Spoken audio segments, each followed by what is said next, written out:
पार पडतात ज्यांना मुख्यातून आपोआपच जय बाहेर पडतो. रक्त सरसरते, छाती अभिमानाने फुगते, अंगावर सरकत काटा येतो.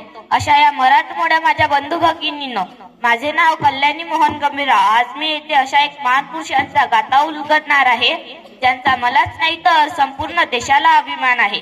त्यांचा जन्म 19 फेब्रुवारी 1630 रोजी शिवनेरी किल्ल्यावर झाला. त्यांच्या वडिलांचे नाव शहाजीराजे भोसले व त्यांच्या आईचे नाव जिजाऊ असे होते. आज या मातीमध्ये जन्म घेतलेल्या मुलाला सांगावे लागत नाही की छत्रपती शिवाजी महाराज कोण होते, कारण जन्मताच इथली माती त्यांच्या मनामध्ये शिवरायांचे नाव कोरून ठेवते.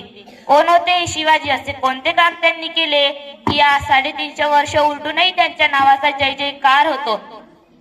इथल्या लोकांना तर सोडा, पण इथल्या दोरखोऱ्यांना जरी विचारले छत्रपती शिवाजी महाराज कोण होते तर ते सांगतील, रुद्राचा अवतार तो वाघाचा ठसा होता, रुद्राचा अवतार तो वाघाचा ठसा होता. विचारत्या सह्याद्रीला आणि विचारत्या सागरी लहरींना की माझा शिवबा कसा होता, माझा शिवबा कसा होता. धन्यवाद.